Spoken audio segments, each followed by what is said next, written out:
Une route survit aux pluies et défie les certitudes établies. Au Burkina Faso, des infrastructures classiques engloutissent des budgets massifs, mais une méthode rudimentaire à base de pneus usagés promet de réduire les coûts, de tenir sous l'eau et de rendre la décision au terrain plutôt qu'aux modèles importés.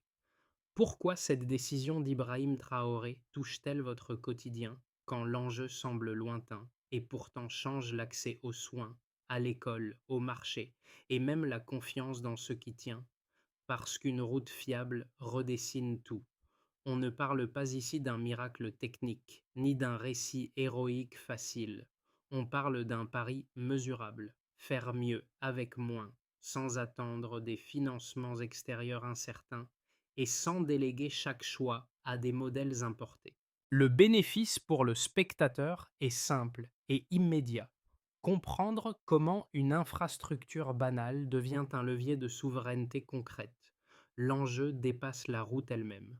Dans de nombreuses zones rurales, l'impraticabilité pendant la saison des pluies isole des villages, fragilise l'accès aux soins, perturbe l'école et transforme chaque trajet vers le marché en loterie. La question centrale n'est donc pas seulement comment construire, mais comment choisir. Choisir entre une solution coûteuse, rassurante mais dépendante, ou une méthode locale, moins chère mais exposée au doute. Et si ce test réussit, que devient la hiérarchie des évidences? C'est là que l'histoire commence réellement. Près de 40% de réduction des coûts pour une route qui tient sous les pluies. Et ce résultat, limité mais observable, suffit déjà à déplacer la discussion autour de l'initiative portée par Ibrahim Traoré. La question posée au départ trouve ici un premier verrou. Il ne s'agit plus d'une idée ingénieuse lancée depuis une tribune, mais d'une démonstration concrète exposée aux intempéries et au jugement des usages quotidiens. Dans un pays où l'état des routes rurales conditionne l'accès au marché, aux écoles et aux soins, une section test qui traverse la saison des pluies sans se rompre oblige à revoir l'évidence. Le contexte, lui, n'a rien d'abstrait. Dans de larges zones du Burkina Faso, les pistes deviennent impraticables dès que les pluies s'installent. Les villages se retrouvent isolés, les trajets ordinaires deviennent des obstacles logistiques et l'économie locale perd sa régularité. Cette réalité est ancienne, mais elle est souvent traitée par des projets lourds, coûteux et dépendants d'acteurs extérieurs. Or, cette dépendance produit un effet pervers. Quand le financement tarde, la route n'existe pas. Quand la maintenance manque, la route disparaît. C'est dans cet espace contraint que s'insère la solution des pneus usagés. Le raisonnement paraît simple. Transformer un déchet abondant en matériau utile, réduire les coûts et limiter la dépendance aux entreprises étrangères. Mais la simplicité masque une équation fragile. Une route qui tient une saison ne suffit pas à faire un modèle. Elle doit résister aux intempéries, s'intégrer aux usages locaux et rester économiquement viable dans la durée. Ibrahim Traoré apparaît alors moins comme l'inventeur d'une technique que comme le catalyseur d'un test national. Il accepte que l'idée soit jugée sur un terrain ingrat, celui de la boue, du temps et des habitudes. À ce stade, le projet n'a pas encore gagné. Il a franchi une frontière décisive, passé du discours à la preuve. Le récit quitte les annonces pour suivre un acteur de terrain presque invisible dans les débats nationaux. Ce n'est ni un ministre, ni un expert international, mais un chef d'équipe local chargé d'organiser la collecte et la préparation des pneus. Son rôle est simple et c'est précisément ce qui rend l'expérience lisible. Il doit convaincre les habitants de participer, coordonner des points de dépôt, puis synchroniser le rythme de la collecte avec celui du chantier.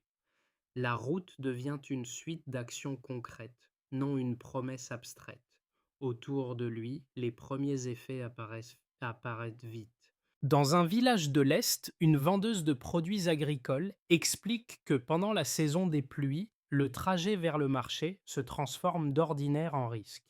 La voie expérimentale ne change pas la quantité récoltée, mais elle change la régularité. Quand la piste reste praticable, elle peut planifier, transporter et vendre sans perdre une journée entière à attendre que la boue sèche. Un agent de santé décrit un impact similaire. Avant, une route endommagée retardait les consultations et compliquait les urgences. Après, l'intérêt principal n'est pas la modernité de la chaussée, mais sa continuité au moment où tout lâche ailleurs. Ce détail reconnecte immédiatement la technique à l'essentiel: accès, fiabilité, confiance. Dans ce cadre, Ibrahim Traoré pousse une logique précise. Si les habitants collectent, transforment et participent à la pause, ils ne défendent plus un projet imposé, ils défendent leur propre solution. Une route stable change des vies. Avant, les pistes cédaient dès les premières pluies. Après, une section test tient et oblige à revoir l'évidence. Cette bascule marque le véritable point de départ du projet soutenu par Ibrahim Traoré, non comme un slogan, mais comme une succession d'actes observables, où chaque étape doit survivre au réel.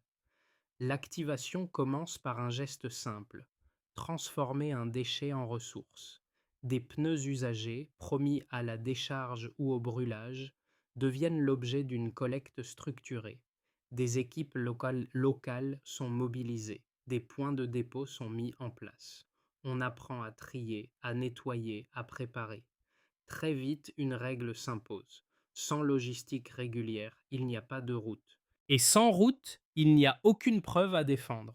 La décision politique se traduit alors en tâches concrètes, quotidiennes, répétitives, qui font la différence entre une idée et un chantier. Le mouvement s'accélère quand les premiers mètres sont posés. La méthode surprend parce qu'elle rompt avec les habitudes. Les routes rurales classiques, plus coûteuses et souvent dépendantes d'entreprises extérieures, deviennent le point de comparaison implicite. Ici, on travaille avec ce qui est disponible sur place. La construction devient un acte collectif, visible, presque pédagogique. On voit des gestes simples mais ordonnés: préparer les matériaux, les intégrer, stabiliser la surface. La simplicité n'est pas improvisation, elle est discipline, parce que le moindre relâchement se paiera au moment du test. Puis vient l'épreuve que personne ne peut contourner: la saison des pluies. Elle n'est pas une métaphore, mais un juge brutal. Là où les pistes traditionnelles se fissurent, s'effondrent ou disparaissent sous l'eau, la section en pneus traverse les intempéries sans dommages majeurs. Ce moment fait monter la tension. Une hypothèse fragile devient un résultat visible. Le projet cesse d'être rejeté par réflexe. Il devient débattu, et cette discussion se nourrit d'un fait simple: la route tient quand d'autres lâchent. Le climax s'installe lorsque les premières comparaisons économiques émergent. Le récit avance une réduction proche de 40% des coûts de construction par rapport aux méthodes classiques. Il évoque aussi une baisse d'environ 30% des coûts d'entretien. Et il ajoute un indicateur concret: près de 10 000 pneus recyclés par kilomètre. Ces données ne servent pas à célébrer une victoire, mais à rendre l'option difficile à écarter sans examen sérieux. À enveloppe budgétaire constante, davantage de kilomètres peuvent être rendus praticables. Et, pour une maintenance souvent négligée, la logique de long terme change. Mais la montée en puissance déclenche aussitôt des contre-mouvements. Des entreprises de construction voient leur position fragilisée. Les critiques se durcissent. On parle de durabilité à long terme, de sécurité, de normes. On souligne qu'un succès sur un tronçon pilote ne garantit rien sur une généralisation. Le chantier quitte alors le simple cadre rural pour entrer dans un espace plus conflictuel, où intérêts économiques et crédibilité technique s'affrontent. À cet instant, la route n'est plus seulement un ouvrage, elle devient un enjeu. Et Ibrahim Traoré se retrouve au centre d'un arbitrage: continuer à tester, corriger et étendre, ou reculer devant le poids des modèles dominants. Les routes rurales classiques absorbent des budgets élevés pour une durabilité limitée. Avec les pneus recyclés, le récit décrit une bascule mesurable vers des coûts plus bas et une praticabilité plus stable. Pour commencer, près de 40% de réduction des coûts de construction par rapport aux méthodes classiques. Cette économie élargit l'accès sans attendre des financements extérieurs incertains. Ce chiffre ne vaut pas comme promesse mais comme test comparatif. À enveloppe budgétaire constante, il suggère un effet mécanique. Plus de kilomètres rendus praticables, plus de liaisons entre villages, plus de connexions vers marchés, écoles et centres de santé. Dans un pays où la saison des pluies transforme souvent les déplacements en paris, la réduction du coût de départ n'est pas un détail comptable. Elle modifie la manière d'arbitrer, rénover un axe unique ou rendre plusieurs itinéraires fiables. C'est précisément cette marge qui rend la décision politique lisible, car elle déplace le centre de gravité du grand projet vers la multiplication des accès. Puis, environ 30% de baisse des coûts d'entretien. Cette baisse renforce la continuité d'accès, saison après saison, sans rupture. Dans l'infrastructure, la maintenance est souvent le point faible silencieux. On inaugure, puis on abandonne. Une route qui coûte moins à entretenir change la logique de long terme. Elle permet d'imaginer des routines locales, des interventions plus rapides et une correction précoce des dégradations avant qu'elles ne deviennent critiques. L'entretien n'est plus une dépense exceptionnelle, mais un geste régulier qui protège l'investissement initial. Là encore, l'intérêt n'est pas d'opposer un modèle océan moderne à un modèle artisanal, mais de comprendre ce que permet une réduction stable des coûts récurrents. Le récit suggère que la route ne se défend pas seulement au moment de sa construction, mais au fil des saisons où elle doit rester praticable quand tout se dégrade ailleurs. Et enfin, près de 10 000 pneus recyclés par kilomètre. Ce volume transforme un déchet encombrant en ressource utile et durable.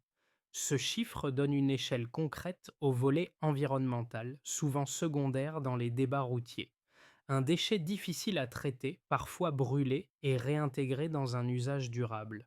L'impact n'est pas seulement écologique, il est aussi organisationnel. Collecter, trier, préparer, transporter, poser.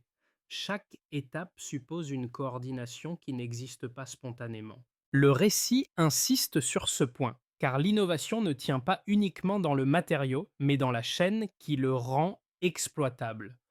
Une route construite de cette manière devient un outil d'économie circulaire, mais aussi une preuve de capacité collective. Si la communauté sait alimenter le chantier, elle sait aussi maintenir le modèle. Ces trois repères déplacent la discussion sans la clore.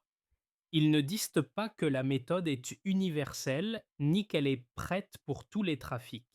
Ils imposent simplement une question plus difficile à éviter. Que vaut une solution quand elle fournit un accès fiable, à moindre coût et avec des ressources locales? Dans cette logique, Ibrahim Traoré met en avant les chiffres comme des balises, non comme un récit de victoire. Ils servent à juger la méthode sur des performances observées et à forcer le débat à quitter le registre des réflexes. La preuve reste partielle, mais elle devient comparable. Et dans un contexte où l'isolement rural est un problème constant, une comparaison solide suffit parfois à rouvrir tout l'éventail des choix. Les opposants au projet avancent d'abord un argument technique qui mérite d'être pris au sérieux. Selon eux, une route construite à partir de pneus recyclés peut fonctionner à petite échelle, mais elle ne répond pas forcément aux exigences de durabilité imposées par un trafic plus dense, ni aux conditions climatiques extrêmes prolongées. Une résistance observée sur un tronçon pilote n'offre pas, à elle seule, une garantie de performance stable sur des axes plus sollicités.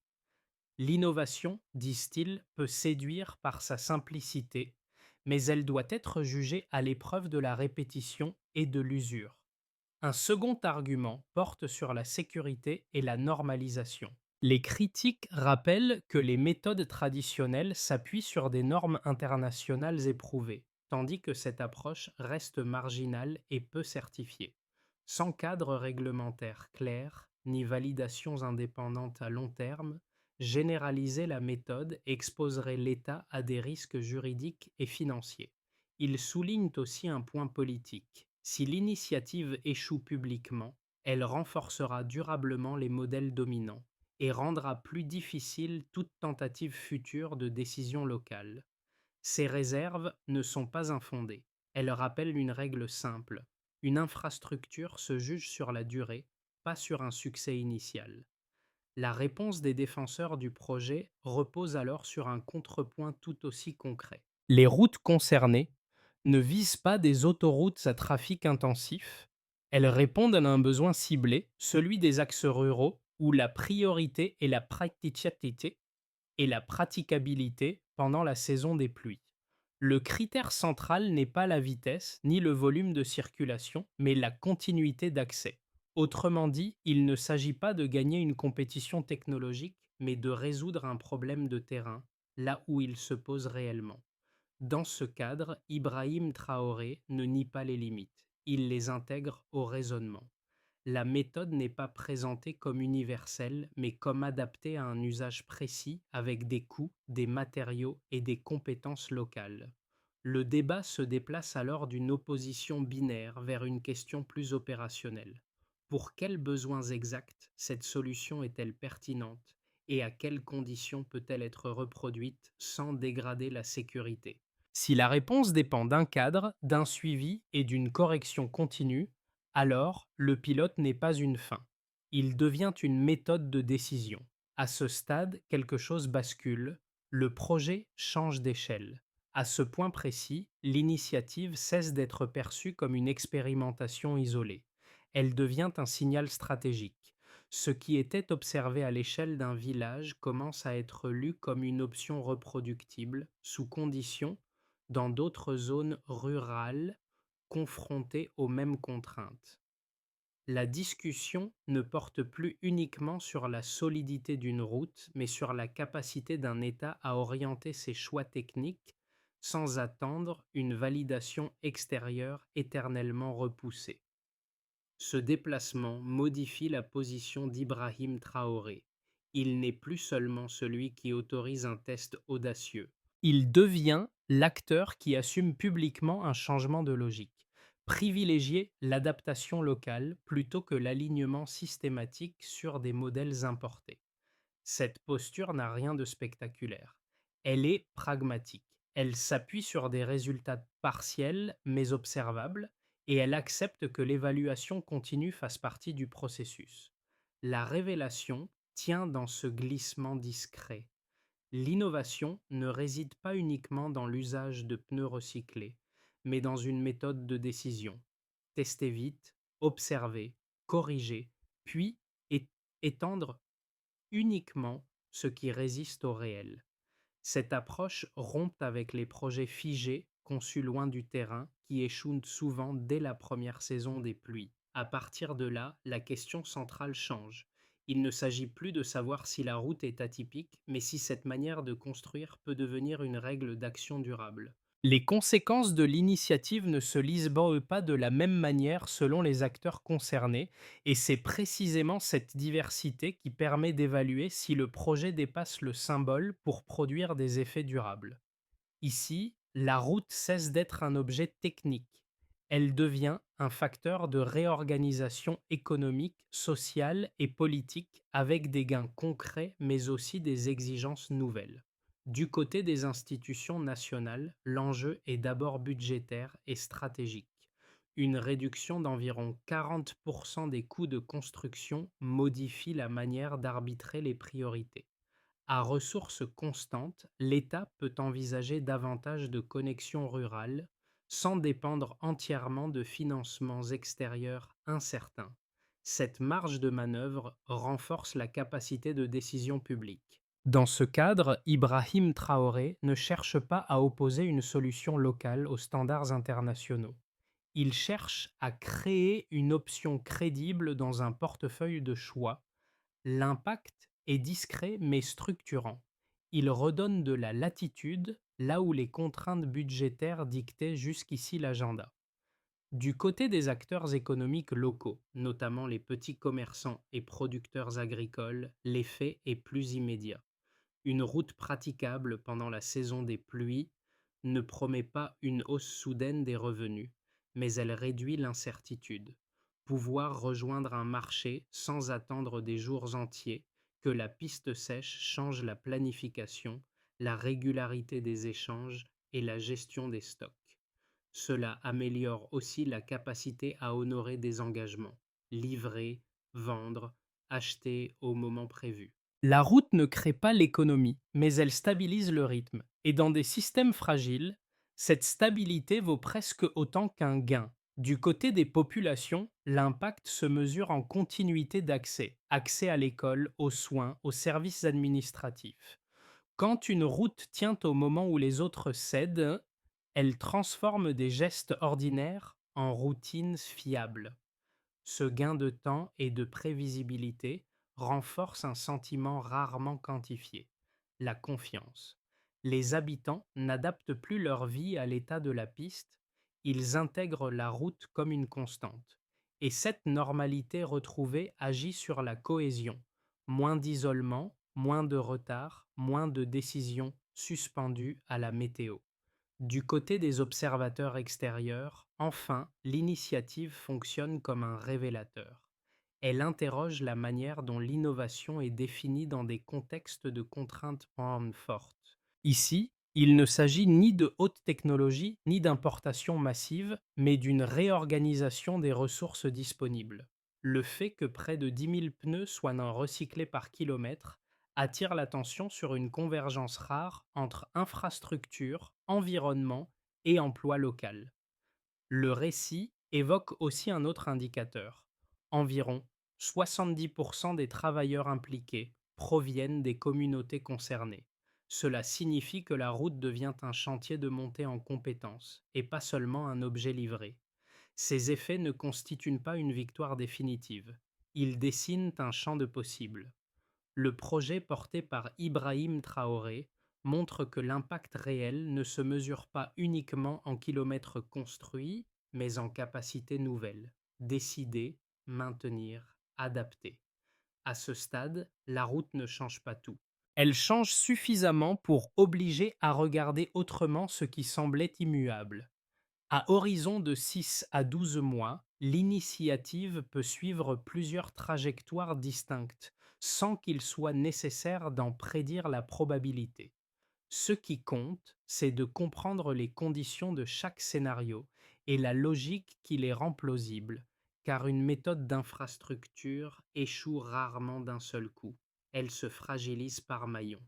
Dans une trajectoire plus probable, la consolidation se fait par étapes. Consolidation progressive. Les pilotes sont stabilisés, puis étendus par grappes dans les zones rurales où la praticabilité pendant la saison des pluies est l'enjeu principal. La méthode avance sans rupture. Villages, axes secondaires, connexion vers marchés, écoles et centres de santé. L'attention se déplace vers des règles de qualité, des routines de maintenance et une organisation fiable de la collecte. Ici, le succès n'est pas spectaculaire, il est cumulatif. Chaque saison de pluie traversée sans rupture renforce la crédibilité et chaque section ajoutée transforme un cas isolé en réseau local. Dans ce cadre, Ibrahim Traoré gagne du temps. Il ne cherche pas à convaincre par un discours, mais par l'accumulation de preuves fonctionnelles. Dans une version plus favorable, l'expansion s'accélère et entraîne d'autres dynamiques. Expansion accélérée et effet d'entraînement. L'adhésion locale se renforce. L'attention médiatique internationale requalifie l'initiative en modèle de développement durable et les centres de collecte se multiplient. Les formations s'élargissent, l'emploi local se consolide et les économies réalisées sur la construction et l'entretien libèrent des marges pour d'autres priorités publiques. La méthode commence alors à dépasser le cadre national. D'autres pays confrontés à des contraintes similaires observent et s'interrogent. Le projet cesse d'être un exemple singulier et devient une référence possible non parce qu'il est parfait, mais parce qu'il est reproductible. La clé, ici, n'est pas seulement la route, c'est l'organisation sociale qui la rend possible. Dans une version plus heurtée, les résistances montent et les fragilités logistiques apparaissent. Montée des résistances et fragilités logistiques. Les critiques techniques et réglementaires s'intensifient. Des difficultés apparaissent, flux de pneus irréguliers, coordination fragile, accès limité à certaines zones, qualité inégale des préparations. Une défaillance visible suffit à fragiliser la confiance, et une polémique peut figer l'expansion.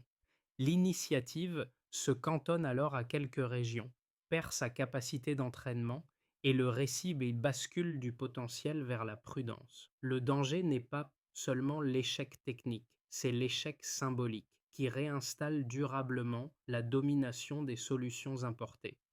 Quelle que soit la trajectoire, une recommandation de pensée s'impose. Juger la méthode sur la chaîne complète. Si la collecte, la transformation, la pose et l'entretien restent cohérents, la promesse tient. Si un seul maillon cède, l'ensemble du modèle vacille. À ce stade, l'enjeu cesse d'être institutionnel pour devenir personnel. Le projet ne demande pas aux spectateurs d'évaluer une technologie, mais de reconnaître des effets concrets qui résonnent avec des situations ordinaires.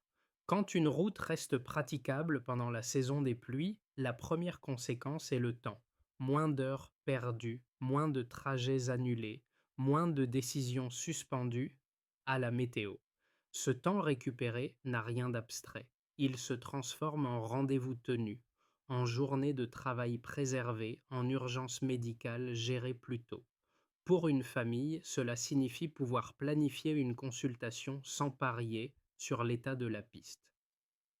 Pour un élève, rejoindre l'école avec régularité au lieu d'alterner présence et absence. Pour un petit commerçant, écouler une production au moment opportun plutôt que d'attendre que l'accès redevienne possible. Aucun de ces changements n'est spectaculaire isolément. Ensemble, ils modifient la manière de vivre un territoire. On cesse de subir l'incertitude comme une norme. Un autre effet, plus discret, concerne la confiance. Lorsque les habitants participent à la collecte et à la mise en place, ils comprennent la logique du projet. La route n'est plus un objet extérieur dont on subit l'état. Elle devient un bien collectif dont on connaît les limites, les conditions de maintien et les gestes nécessaires pour la protéger. Ce passage d'une dépendance passive à une implication active change la relation au développement. On attend moins, on observe plus, on corrige plus vite. Pour le spectateur, la question n'est donc pas d'admirer une innovation, mais de mesurer ce qu'elle permet lorsque la continuité d'accès devient enfin une routine. Pour que l'initiative dépasse le stade du pilote et s'inscrive dans la durée, une logique en 5 étapes doit s'enchaîner sans rupture, avec des rôles clairs, des délais réalistes et des indicateurs simples. C'est ici que la méthode compte autant que le matériau, car une route ne se généralise pas par déclaration. Elle se généralise par répétition maîtrisée. Pour commencer, la collecte doit être organisée par les communautés et des points de dépôt identifiés en continu, avec un indicateur simple, le volume mensuel. Il faut des lieux stables, des circuits de récupération fiables et une coordination capable d'absorber les variations saisonnières. Puis, la transformation doit être assurée par des équipes formées avant chaque chantier avec un repère clair, le taux de conformité. Trier, nettoyer et préparer les pneus exigent des gestes reproductibles. Des formations courtes, standardisées, réduisent l'improvisation et garantissent une qualité homogène. Vient la pause, réalisée par des équipes locales encadrées, pendant des fenêtres hors pluie et jugée sur un critère concret, la tenue après épisode pluvieux. La conception doit rester cohérente avec l'usage visé afin d'éviter les surpromesses. L'étape suivante, souvent la plus décisive, est l'entretien. Des comités locaux, appuyés techniquement, mettent en place des routines régulières et l'on suit un indicateur simple, le temps moyen d'intervention. Une route durable est une route réparable rapidement avec les mêmes ressources locales. Et enfin, la mesure et la publication relient l'ensemble. Les autorités, avec des relais locaux, publient chaque trimestre des repères sur les coûts, la praticabilité et la participation. Dans cette logique, Ibrahim Traoré met en avant une méthode plus qu'un symbole. Qui fait quoi, quand et comment sait-on que cela fonctionne? Le récit revient à ce qui semblait secondaire au départ, une route, un village et un trajet redevenus possibles quand tout autour se dégrade. La vendeuse de produits agricoles n'explique pas la politique, elle décrit la régularité retrouvée. L'agent de santé ne célèbre pas une prouesse. Il parle d'urgence moins retardée. Ce sont ces voix modestes et précises qui donnent son poids au projet. Elle rappelle que l'infrastructure n'est pas seulement une dépense, mais une condition de vie. En suivant cette trajectoire, Ibrahim Traoré n'apparaît ni comme un visionnaire isolé, ni comme un gestionnaire froid. Il incarne un choix assumé, accepter l'incertitude d'une solution locale plutôt que la certitude coûteuse de modèles importés. Ce choix n'efface pas les risques, il les rend visibles, discutables, corrigeables. Et c'est peut-être là l'émotion la plus forte. Voir une décision publique se traduire en gestes compréhensibles, réparables, appropriables. La route en pneus recyclés n'est pas une réponse universelle. Elle agit comme un miroir. Elle renvoie une question simple. Que se passe-t-il quand une communauté peut maintenir ce qui la relie au reste du pays? Quand une route tient, la promesse devient crédible. Cette histoire ne demande ni une adhésion immédiate, ni un verdict définitif. Elle invite à un déplacement du regard. Observer comment une solution locale, imparfaite mais fonctionnelle, peut réorganiser des priorités longtemps considérées comme figées. La route en pneus recyclés n'impose pas un modèle. Elle propose une expérience lisible, critiquable et améliorable, et c'est précisément cette transparence qui la rend intéressante. À travers ce projet, une question plus large s'installe. Comment juge-t-on une initiative publique? Par son élégance technique, par son alignement sur des standards internationaux ou par sa capacité à résoudre un problème concret là où il se pose réellement? L'exemple du Burkina Faso suggère que ces critères entrent parfois en tension et que le choix n'est jamais neutre. Ibrahim Traoré, ici, n'incarne pas une solution parfaite. Il incarne une méthode de décision qui accepte d'être testée au grand jour. Pour le spectateur, l'enjeu n'est pas d'applaudir ou de rejeter. Il est d'apprendre à distinguer une réussite symbolique d'une réussite durable. Une route qui tient une saison est un signal. Une méthode qui se répète, se transmet et se corrige devient un modèle possible. Si cette trajectoire vous semble pertinente, quelle serait, selon vous, la condition minimale pour qu'elle devienne durable? La norme, la collecte ou la maintenance? Et quel autre domaine public devrait être jugé de la même façon?